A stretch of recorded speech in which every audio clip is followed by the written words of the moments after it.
did you just read that though? Also that our, our seminary, I mean, we just doubled the number of seminarians, and we are building a seminary, an actual seminary, not just, a little forming, school, and then they go into a seminary. It's called Nazareth House.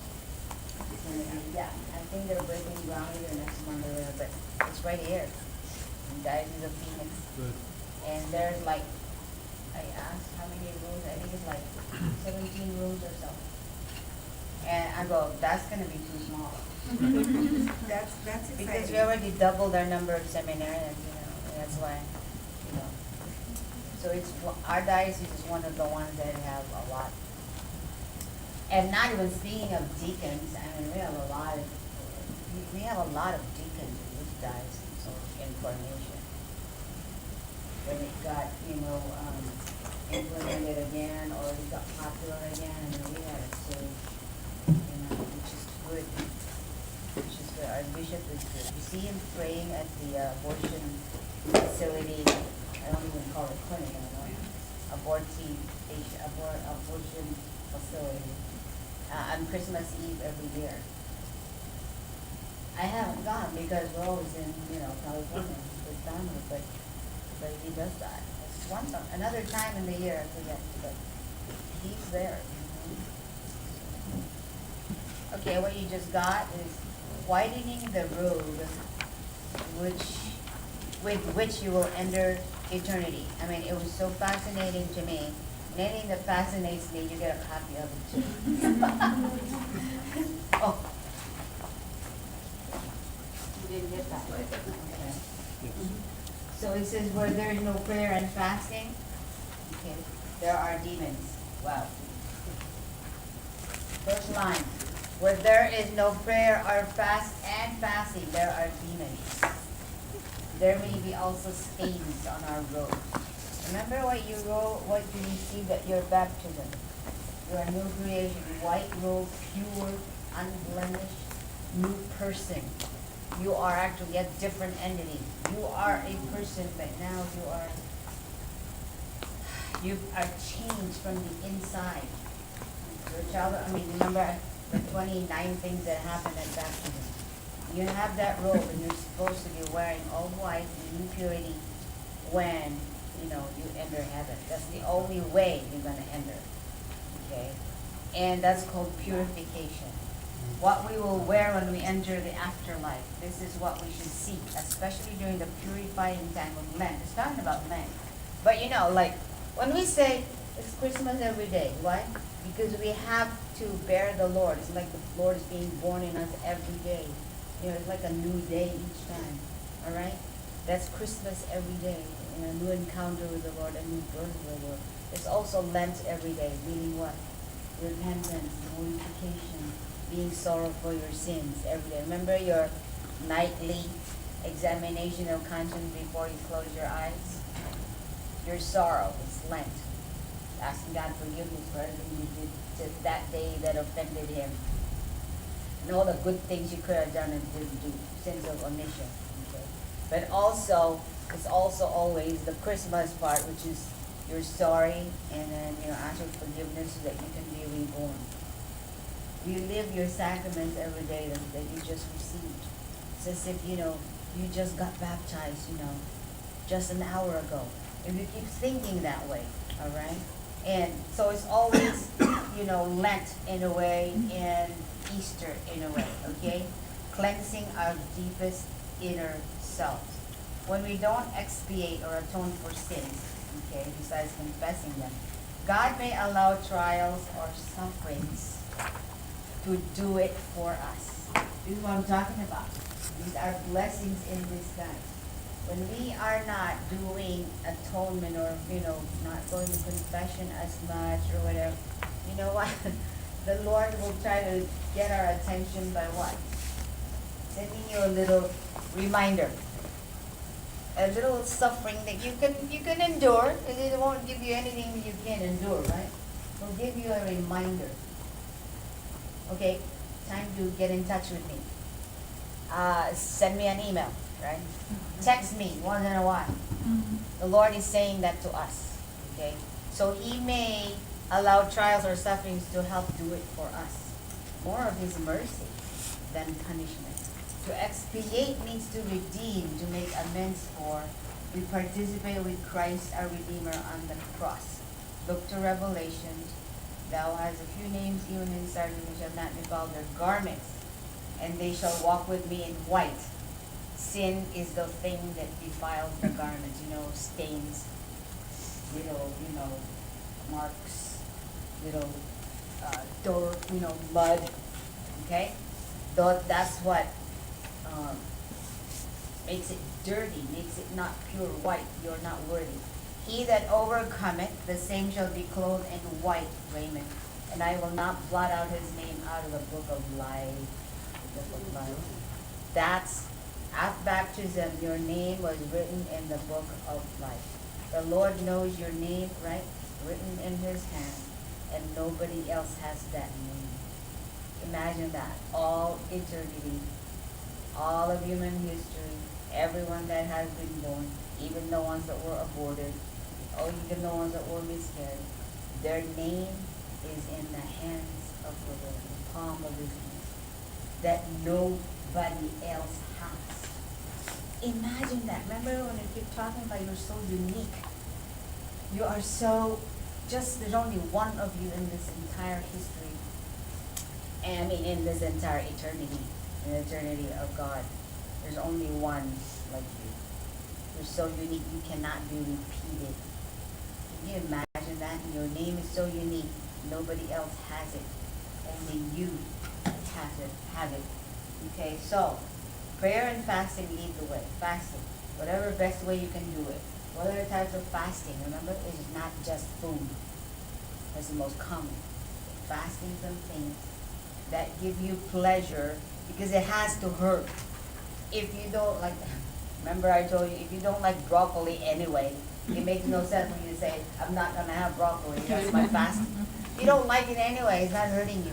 Fasting is something that gives you pleasure because it's a form of mortification. I'm not going to have that pleasure for the sake of the Lord, for the sake of this intention, for the sake of this person I'm praying for the sake of this illness, that somebody is suffering. So whatever your intention is, you do some form of fasting. It could be your favorite TV show. And shut it off that hour. I'm dying to know what happened. I'm dying to know who wins. I'm dying to know, those are the types of fasting. And what else? Well, you have to be there and do that or eat that or whatever anyway. Okay, how about doing something extra out of your routine to help somebody? It has to be extra. It has to hurt a little bit. It has to involve some effort. Okay, that's to remove that stain in your garment. You gotta atone for it. You gotta make amends for it. Okay, it's like it's casting out evil or washing your eternal laundry. Entering eternity with wedding garments. Pure. Purifying the innermost self is something that demands our attention all day, every day, and right now. Aurora, you're always talking about, I can't do anything, I'm always sinning. It's urgent, I told you. You don't know the time nor the hour, you see? But rather than scare you, I told you, I'm going to give you that. Or you cannot lose your hope and your trust in the Lord. But you still have to have the healthy fear of dying, not in the state of grace. Not in the state of grace. Remember last week we said that your biggest weapon against the devil is to be in the state of grace. That was just last week. So, have a healthy fear of dying, leaving this life, not a friend of God, not in the state of grace. That should be a healthy fear. Okay. So if you're a betting person, you have better odds, okay, if you are in the state of grace, meaning no mortal sin. Yeah, let's face it, not many people have mortal sin. But you know how the venial sins pile up? And you get closer and closer and closer to become mortal. And if you're agonizing, do not split hairs Well, is this mortal, is this venial? It's a sin, period. You don't want to stay there. Repent right away, go to confession as soon as you can, be in the state of grace. Okay. Now, we also had on the other side of that, remember that? The traps of the pious. Traps of the pious. I don't think we did the second part, which is, like checking the God box. You're done for the week. And then that's it. Very, very minimal practices. The 5 precepts of the church, and going to confession once a year. Receiving communion once a year. Those are the precepts, at least.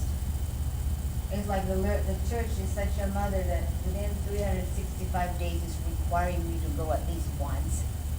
But is that what you really want to do? You don't know the time nor the hour. You can't plan it. Some people go, I'm going to go to confession when I know I'm dying. Yeah, good luck. When do you know? Do you know when it's going to happen? You're going to go to confession when you go into the hospital. What if on the way, you go, okay, I'm going to get checked in, make sure that when I'm in my bed, wait for another day and then call the priest, I can do my thing. What if you die on the way to the hospital? You don't know.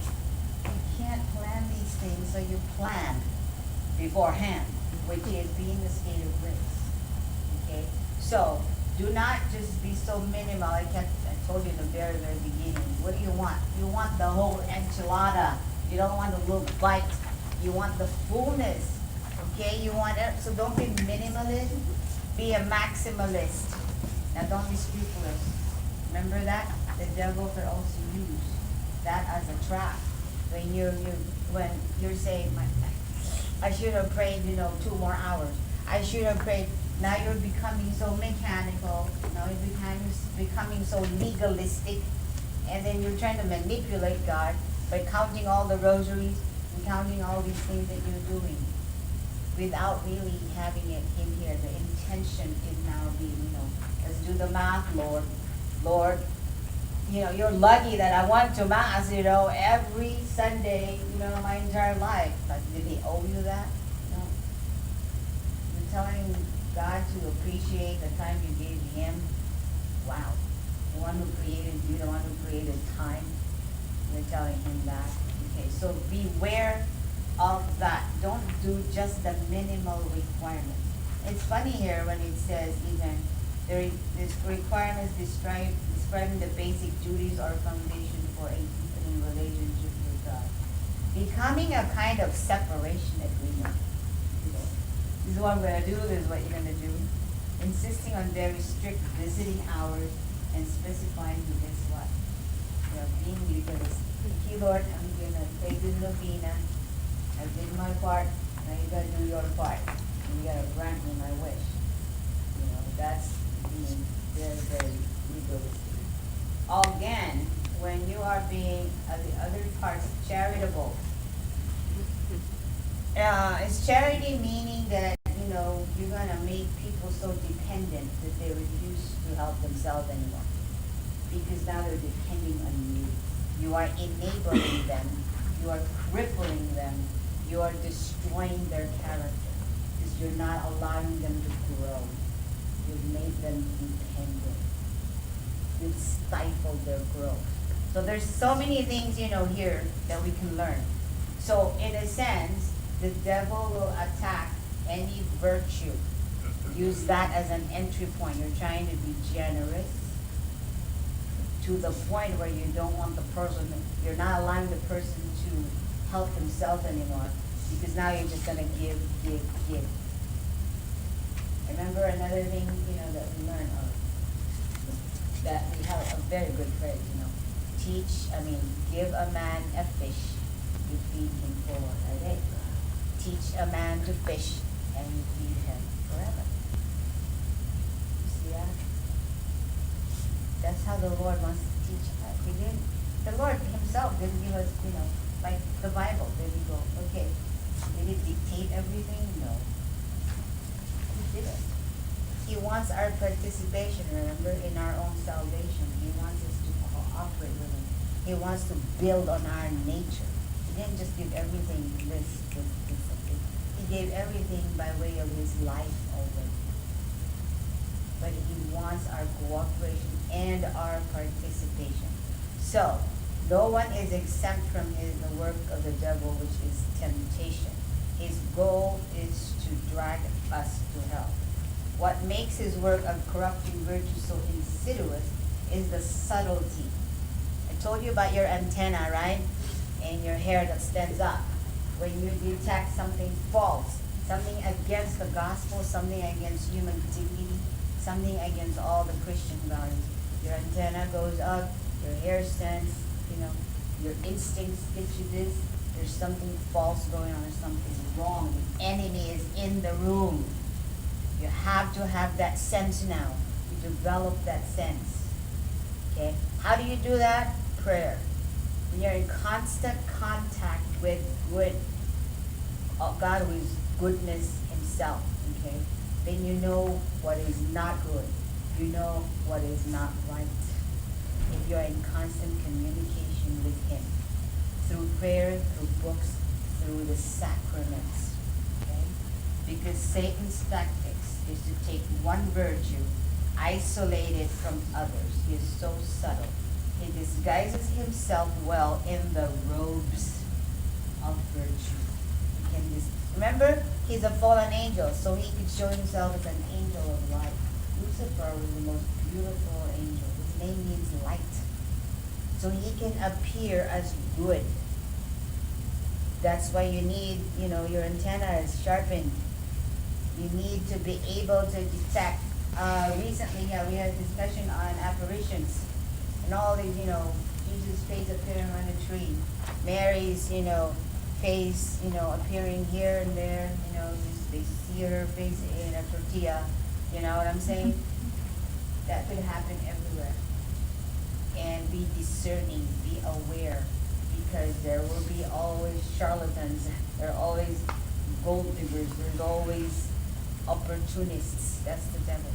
And they will use something good, dangle that carrot in front of you, and then you get hooked, right? When you're so into it already, then the punchline, then the hook. Now he's got you. Okay? So the scrupulosity is one thing, and the minimalistic is another. Scrupulous, confession. Beware of this danger. You enter confession, then you go out, and then you're beating yourself because, oh, I forgot this, oh Lord, I gotta go again. You're going again the next day. Then you go again the next day. Scrupulosity. It's, it's pride because you're not trustful of the Lord's power of forgiveness. The devil can use that because you don't want to be stained. Okay. The robe of purity. I don't want this stain, so I need to go to confession, And then you go home, or on your way home, the devil's already working on you, disturbing your peace. And then you can't sleep. Why? Because you feel like you need to go back to confession the next day. See, he's already using that. And you need to know, you need to be aware of that. He's using your desire for holiness in order to make you scrupulous or not trusting the Lord's forgiveness.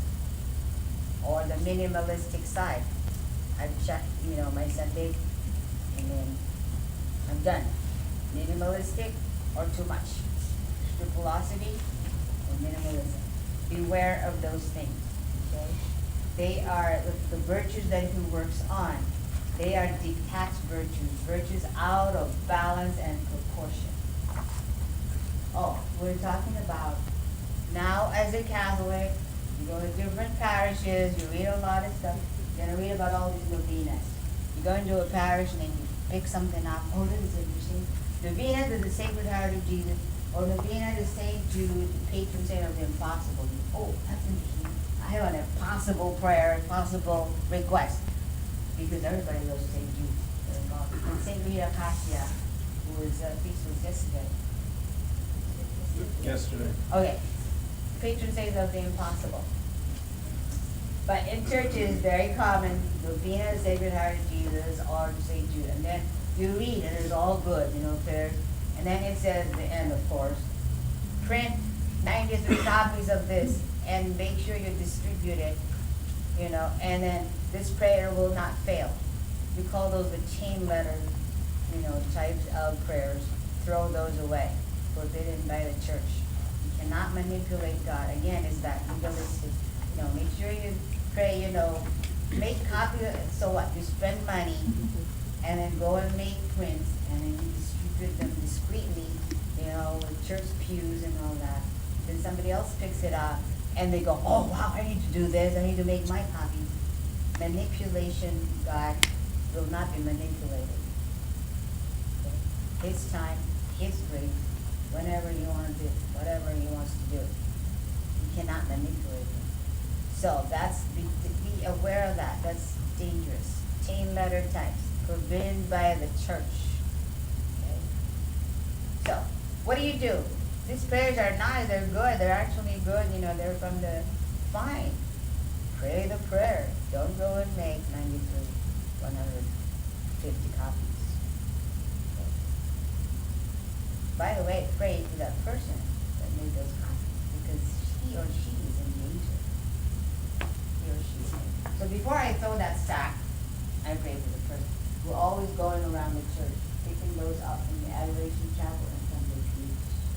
All the tables, at the entrances. We're always going around. And no matter how many times we announce or post or say, people, because like our church, everybody comes here from all places. And so, it's good. So beware of those, throw those away, okay? Don't keep them. Pray with the person, that made those copies, and there's further enlightenment, because they are in danger. So, But Nadina was good. yeah, Nadina was good, just the part. Yeah. I want to make 92 copies of whatever I pray for, so I can afford. Yeah. You get a lot of that on the internet too. If you're not ashamed of me, click like and all that stuff, I know, that's another type. So, you're good. Do your consecration to Jesus in marriage. And you're good. Now, don't be too proud about it all. I'm not going to get hurt because I'm already consecrated. Duh. That's another danger right there. But you should have a healthy assurance, not a full assurance because you're still sinning. You have a healthy assurance. Again, the right disposition and the faith that goes with it and the trust in the Lord. I'm telling you, you got to be learning all these. You're going to learn this on your own because out of your experience and the sacraments. The priest, Pope Francis, Father, and I, we can't be holding you in the hand the whole time. You probably need to hold my hand. You're going to be leading me now because you're going to grow on your own, in your own time, with the help of the sacraments. I'm looking at this room. We're all journeying to be saints. Mother Angelica is saying we are all called to be great saints. Do not lose the opportunity. Lose the opportunity. So, all of you be kind of like saints and you're all going to be praying for me. I'm depending on that, okay? I trust in that one. So back to this one, the white robe. So it said Theophanes. Clearly imagine the senselessness, folly, and danger of, what's our big word? Procrastination. Are we all guilty of that or what? You say later. But later it will be even harder to do. I just talked to somebody who said, can I do it? Maybe I should wait, Aurora, because I told them, do not wait. Do not wait. You've been prepared. These dates are coming. Do not wait. If I have to come to drag you, I will.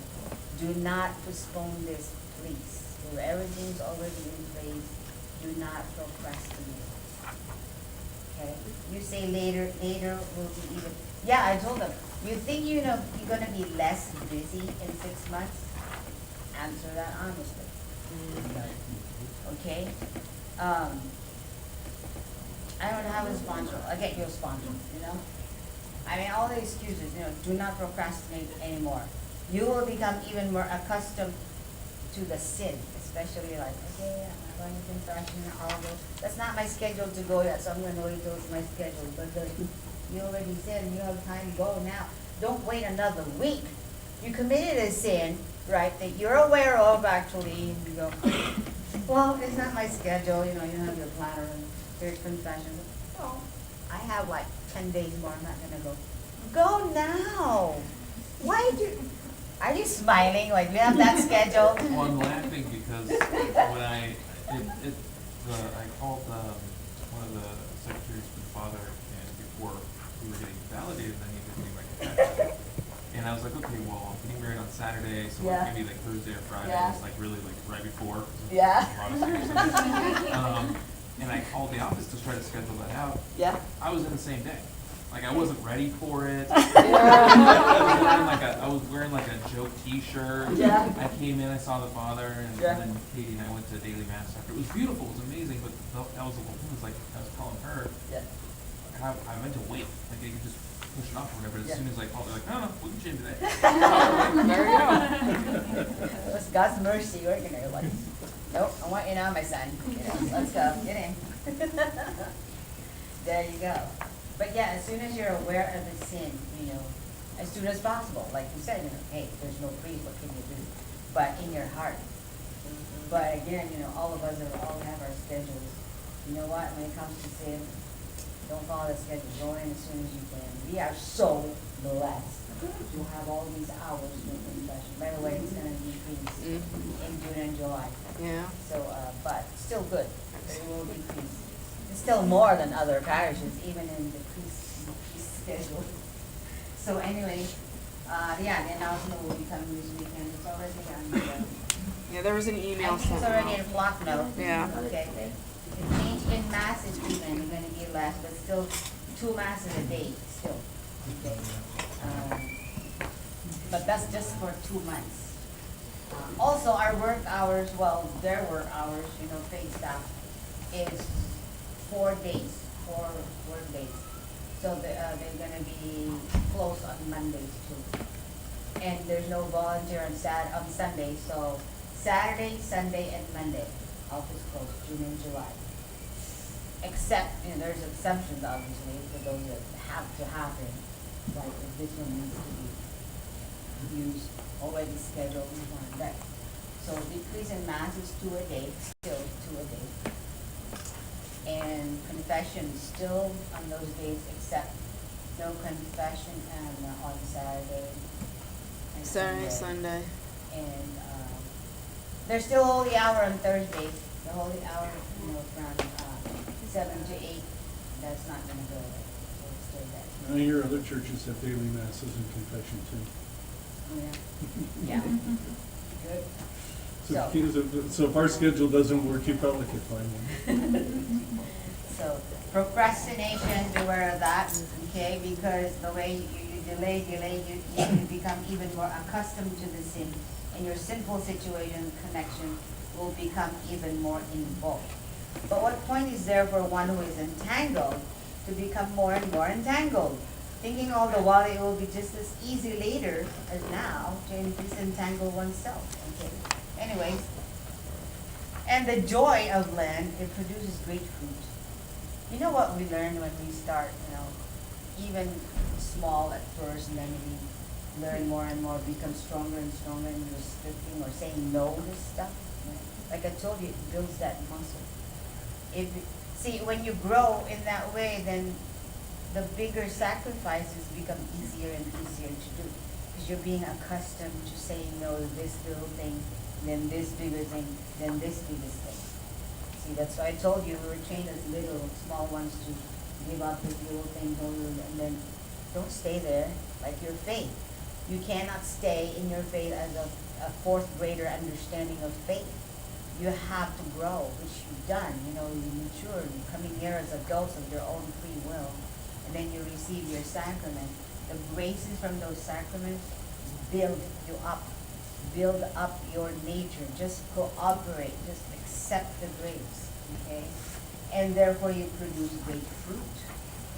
You're more compassionate, more understanding. You're not cussing anymore. You're not, visiting those sites anymore. You're patient at work. You're more respectful. You're not gossiping anymore. See, all those are fruits. Those are fruits. So you know that you are progressing. So, a lot of these things, but some people have really big sin. The devil has got his clutches on them. Those are harder. That's when you need, prayers of deliverance or maybe an exorcist. Or maybe just go and have a good talk with your therapist. Because a lot of these things are not, sins. They're probably just, psychotic things. We have our own psyche too. So there's good use. The profession is good for those who need that. That's why confession, especially with some habitual thing, the priest is trained to listen and find out. My son, my daughter, you need a professional for this. The Lord's forgiving you for this sin. But in your condition, which I detect, you may have something psychological happening. And so you're not 100% culpable for this sin. You know what I'm saying? You're only 90%, guilty of the sin because the 10% is there's something wrong with your sight. There's something wrong you need to deal with. Something that you need to, take to a professional, a psychologist or psychiatrist. You see, that affects, committing sin because yes, you're not in your right mind, or maybe you're into addiction. If it's an addiction, obviously you can't control it anymore. So you're not really 100% culpable. Because it's in your system, it's addictive behavior that even if you want to stop, you can't stop. Therefore, you're not 100% guilty of that sin. There's a percentage there that is due to that addiction. Okay? Now don't make that a crutch. Because you have free will, although it's limited because of that condition. That's why you need help. You need professional help. Confession, that's supernatural help. If the natural help don't work, you really need supernatural help. Remember, your body and soul. Your body needs help. Your brain, your emotions, psychology, that needs help. Your soul needs help. That's where the sacraments come in.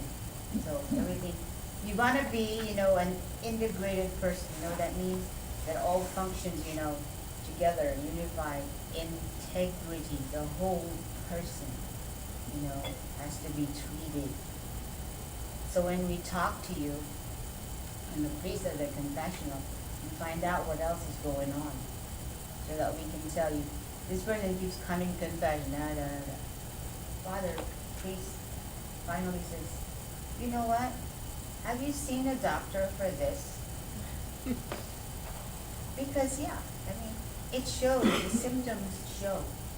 The way the person talks, the way, so there's something really wrong. So, again, even in exorcism, not everyone that calls the priest and thinks that they're possessed or their relatives or son or relatives possessed. You know what? Before they really do an exorcism, they get evaluated first. We have to make sure that all the medical problems, psychological problems are dealt with before you even go to exorcism. All those have to be dealt with. Okay? So it's not just making a call and you're going to have that procedure. Okay? So I like this underlying thing here. We waste hours and days and years. In our youth or after, there may even be lost decades. That is, times we were blinded by worldly lust and fixations and strayed from Christ, sinning because sin was no longer of consequence to us. We were stumbling about in outer and inner darkness. We stained the roads of eternity. It may have been greed, it may have been sexual, it may have been living a lie, it may have been spending our time in competition instead of cooperation. It may have been years during which we feuded or held a grudge, right? You have some relatives you don't talk to, you haven't talked to for years. It may have been stretches of our lives when we neglected to love. Everyone surely has had periods like that. It all can be redeemed through Jesus when we take hold of the situation without delay, for God is perfect And every minute counts. Every minute counts. Let's stop looking for the faults in others. Concentrate on the perfection God seeks to install in our own souls. Go through your life with Jesus, allowing Him to rectify what needs to be rectified. In other words, it's not too late. Never too late. Again, do not obsess about all the past lost years. It's important to just see where you are and then move forward. There's nothing you can do about the past except perhaps asking forgiveness in however possible way you can. Okay? Purify your past, especially during Lent when fasting as well as you can. And feel the lost years come back to you. Anything can be changed with timeless God. He takes care of the past. Just bring it to Him. Those people you don't talk to anymore, you gotta forgive them right now. Forgive them right now. Does that mean that you try to restore relationship? Do your part, do the forgiving. Do your part, go ask forgiveness. If they don't forgive you, fine. You ask for forgiveness. That's God's judgment now. Okay? Your part is to forgive. If you were the one that was wronged, you forgive. An act of the will. It's so hard, it's so difficult. Oh, I can't even say it. Well, then don't say it loud. Get it in your heart. It's an act of the will. Do your part, because God sees that. If they don't forgive you, let's say you're asking for forgiveness, they don't forgive you, well then, they can take it up with God. You've asked for forgiveness. You need to forgive. You need to forgive. You can't be the other person that doesn't forgive. You need to forgive. Even, okay, the person's dead, how can I forgive him? In your heart and with God, John, Lord, forgive that person. If you need to take the confession, go. Just say it. I'm so sorry for all the years I wasted hating this person, and they're already 6 feet underground. I'm still hating them. Confess that one. Get that burden out of your heart. Get it all out. It matters because it's your soul too. Remember, it's your soul too. And then it will be peaceful. You have your peace. And you're not burdened. You know what? You have symptoms. You have, hypertension. You have all these. You have ulcers. You have pains. A lot of these things are connected to, you have some unresolved issues. You have some unforgiveness. You have things that you have not asked forgiveness for. No matter how you try to bury the past, that's too long ago. The Lord's forgiven that. If it comes to mind, bring it to confession. The Lord, that's the Holy Spirit reminding you. Bring it to confession. Just clean it out, for God's sake. Clean it out. He wants it. He wants to purify you. He wants to take all your burdens. Dump it on Him. He doesn't mind. Right? Please, just do that. That's what He wants you to do. Just bear it all out to Him. And then you can forget the past. You've given it to God. Step forward now. Now look to the future.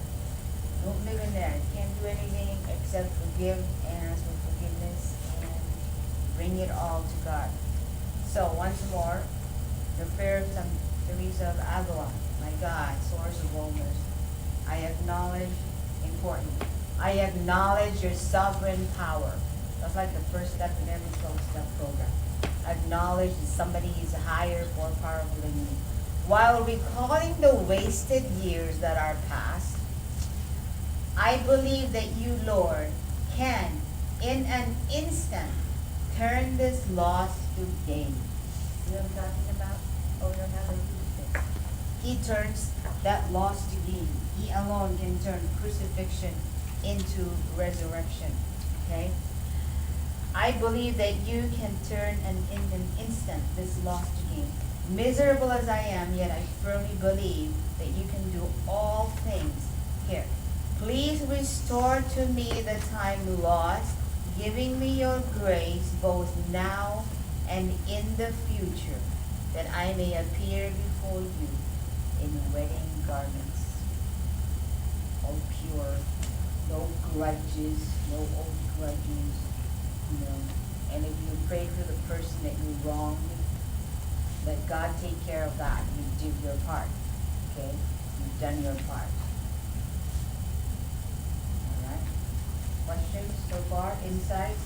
No more procrastination, no more hiding anything from God. He knows everything anyway. But He wants you to articulate it, whether in here or vocally. He knows it already, you know, He knows it already. Again, the old argument against confession. He knows my sins. Why do I have to say it to somebody, a sinner, a priest, you know, who's also a sinner like me? And I told you already, take it up with God. He instituted the sacrament. So you go argue with Him. And He says, confess your sins, you know, to the priest, the one I gave power to, the one I gave power on the night of my resurrection day. I gave him the power to forgive sins. I gave him, because I know I'm not going to stay here forever, walking with you. So I am now giving authority to my ministers to give you my grace. I'm giving them authority to give it to you. Here are the words, here's the formula, take it to him. I will not give him the power to read your mind. That's why you need to say it to him orally.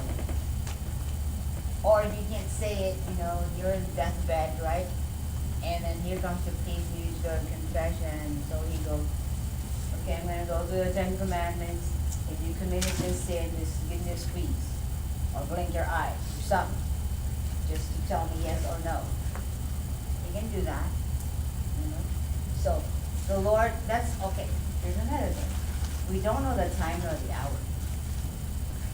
And therefore, we have a saint for that, right? Saint Joseph, patron of a happy death. What's a happy death? And not as if you're smiling all the way, you know, dying and you just got hit by a truck. You can't be smiling.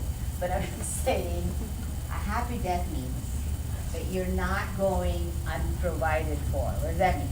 That means that you're not going, you're not dying, you're not going to die without having had your sacraments, without having gone to Mass and communion, or in your deathbed, without having received Jesus, the viaticum, the last communion, the food for the Jew, or not having gone to confession.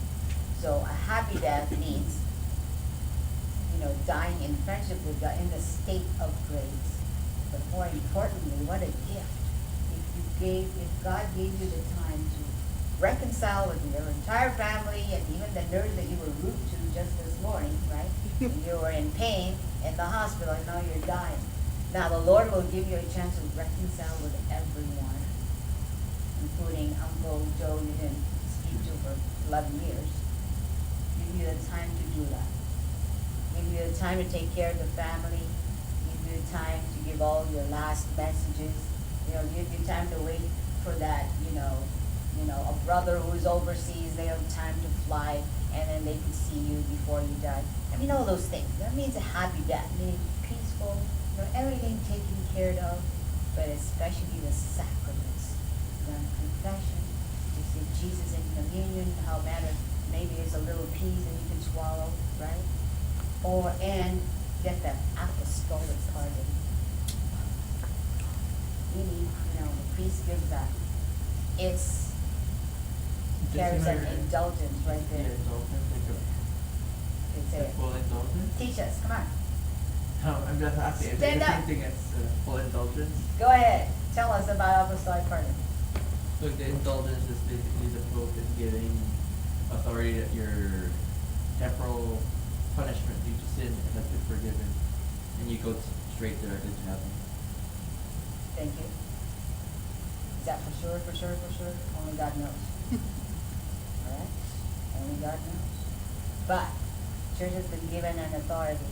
That's from the church. You know, given the authority to do that. So, anyways, of course you have every hope. And even if that were not fully given, maybe you 2 minutes purgatory, it's not bad, right?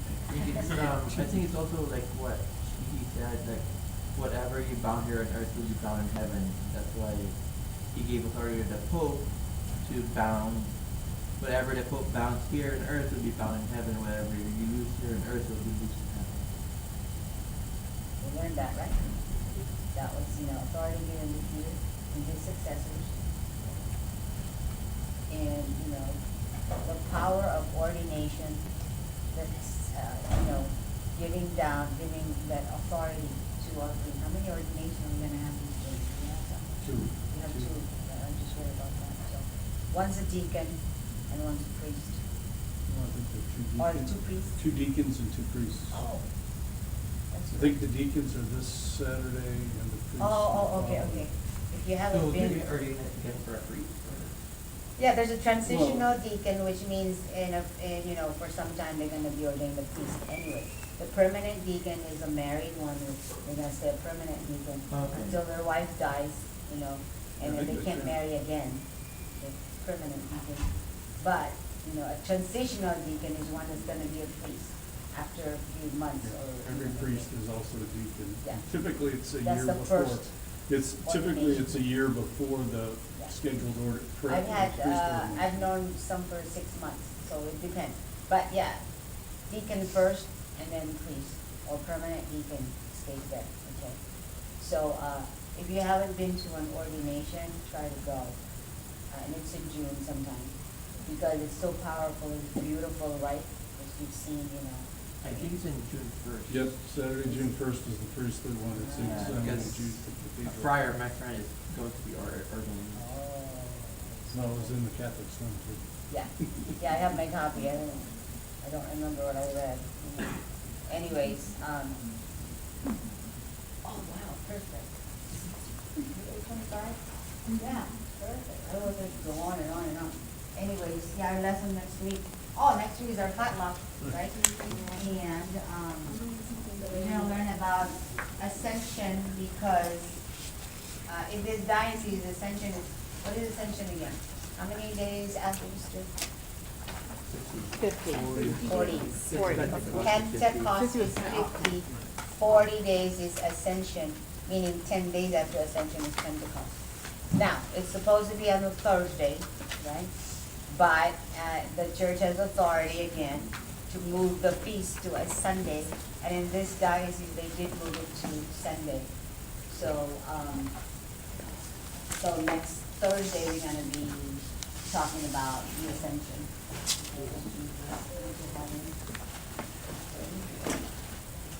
Other questions in the last 5 minutes?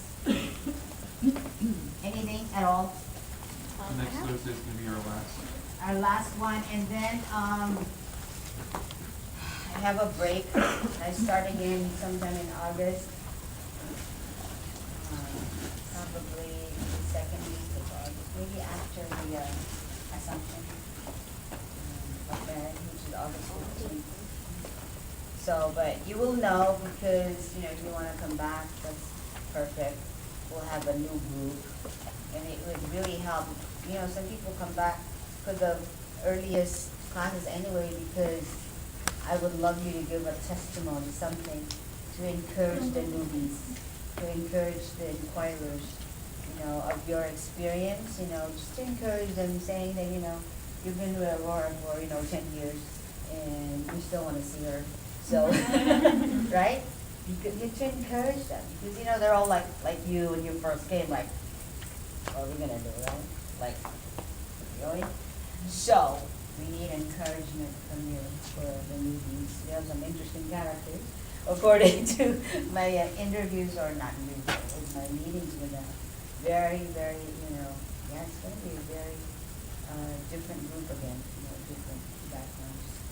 So it's gonna be interesting. Yes, Ash? I have a question. So I've been going to St. Tim's a lot lately, and they Yeah. have a lot of sign language there at that church. So I was wondering, for people who are deaf and can't speak, how do they go to confession? How does that work? They can write it down. Oh, okay. Okay. They can. In those cases, yeah. I keep saying, just don't write your name on the paper. Right. Yeah. Mm-hmm. Yeah. It just We popped have into my head when priests. you were Yeah. talking about We have confession. priests that do sign language. I Yeah, don't know 'cause- here, but I've. Yeah, Father John at St. Father Tim's John knows. does. Yeah. And I've known of other priests that I've seen that can do sign language. So what is your comment about that law that's being passed in California about the priests are obliged to break the seal of confession? That's an unjust law. Can't do it. There are laws that are gonna be laws that are unjust. Divine law, okay, is higher than human law. It's an unjust law. Okay, abortion is legal. Do we do it? We're not obliged to follow an unjust law, which is a law that's against the law of God. Yeah, they could make everything legal, but doesn't mean to follow it. The priest will go to his death first before they can break that seal. That's what I'm talking about earlier this meeting. We were talking about religious persecution. That's one of them. One of the forms of religious persecution. Everybody else respected the seal of confession, even non-Catholics, even law enforcement, judges. They all respected our law of the seal of confession in the past, but not anymore. They keep trying to do it. But the priest, that's it. He'll go to jail. He won't break the seal. And he's a faithful priest. And there are a lot of unfaithful ones. Cardinals, yeah.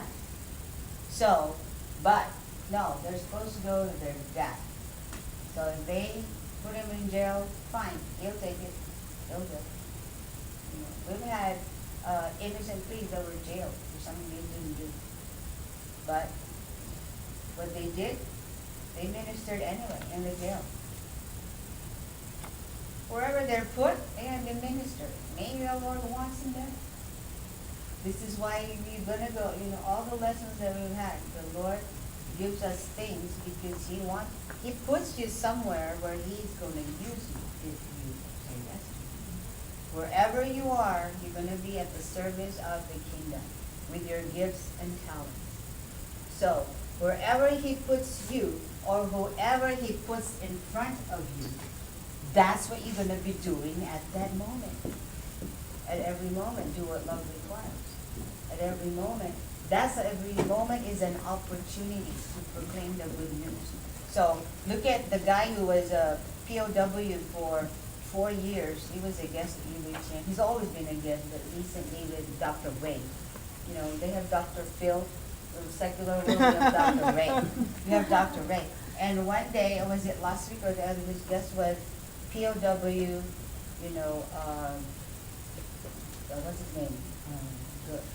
Gunther or anyway. 4 years in Vietnam. He was a prisoner, okay? He was mad, he was beaten every day and all this. You know what kind of saved him? Is he prayed the rosary as much as he could remember. He couldn't remember Hail Mary and Our Father. I mean, he was just so beaten up every day. He was so mad. He wanted to kill all his torturers. But then with a grace, with a signature grace, which you remember. He said he looked up, in his little hut, his little, little cell, as it is called, and all he could see, he was in isolation a lot of times. All he could see is a leaf, and he says, you can meditate on a single leaf, stare at it for hours, and meditate on God.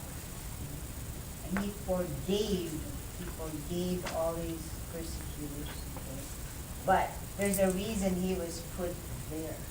Now he's going around talking about his experience and how his faith saved him. But he has first-hand experience.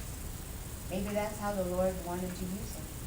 So what I'm saying is, with all our lessons here, wherever God puts you, or whoever He puts in front of you, that's what you're going to be doing at that moment. You have to be ministering and spreading the gospel, spreading the good news. That's why you can't worry, and that's why you can't despair. Because if you're complaining, Lord, I don't want to be here. Why did you put me here? I go to Mass regularly, I go to confession. I don't deserve this. What He wants you right now to do is to be there. Okay, I talked to a lady, was it last weekend? Yeah, Sunday. His daughter and son-in-law are now, not in the church. And she was so happy when they invited her to go to the baptism of the grandson. She actually called me, Aurora, this is a different denomination, should I go? And I said, is it baptism? And she said, yeah. I said, well, go. Thank God that they want to baptize the kid. Now just pay attention. Remember to listen. Is it Father, Son, and Holy Spirit, and water, and all that stuff? The valid, baptism. Just pay attention. But I said, you better go and celebrate. Even if it's not Catholic, I go, that baptism is valid. So go and celebrate. Thank God, that they even want to baptize again. Because before that, they don't wanna do anything. So she goes. So Sunday she goes, guess what, Aurora, but it wasn't a baptism. Why not? It wasn't water, it was no Trinity, and what was it? Well, they said from prayers about dedication. I said, yeah, dedication. That's what they do. Dedicate the baby. Okay, but not a baptism. I said, well, needs more prayers. I said, at least they went to church. They talked to God. God hears that prayer. They dedicated him. God, accepted that. Okay, they had the intention. It is not baptism. So now you need to pray some more, okay, so that they could, go from there and then probably, What's the dedication? dedication of the baby. Isn't that what the Jewish faith does? Well, So it's they a do different than circumcision. baptism? Huh? It's a different than baptism? It's not a baptism. There's no water, there's no Trinity, no word, no formula, no matter, no formula. So what It's religion just is that? dedicating, prayers dedicating the child to God. Oh. I think that's usually in a denomination where they don't baptize infants, they Yeah, want they the wait. person to Oh, choose okay. baptism. They wait. But they still do something like Yeah. to show that the baby's gonna be raised in the Yeah. faith. Yeah, so it's dedication. But I said, It's the first time I've prayer, heard that. yeah, it's called dedication, they dedicate the baby. So it wasn't a baptism, but I said, just praise God anyway, because they prayed, they took a baby to church, they had witnesses there, so all the prayers, what is it? Can I have a copy of it? Yeah. What is it? Letter from God. The scripture. I've seen it, have I seen this? How many copies do you have? You got a handout. I have it. I I give out some, I want some, whenever something's been passed around, you can actually see me mom. Anything that's free, okay? Good, are we good? Next week, okay, potluck. So sign up or just bring a surprise. I'm gonna email everyone so all the others can come back. Oh, by the way, May 31st, you have some of your packets being confirmed. I'll email you all this. The fathers and thank you for everyone that's here. We pray again for all those who are not here, for all those who have asked for our prayers, those who need our prayers, and all the prayers, intentions in our hearts, because you know what's in our hearts, Lord. Once again, we ask our Blessed Mother, all the saints and angels to help us, intercede with us, pray with us, and for us. Hail Mary. Full of grace, the Lord is with thee. Blessed art thou among women, and blessed is the fruit of thy womb, Jesus. Holy Mary, Mother of God, pray for us sinners, now and at the hour of our death. Amen.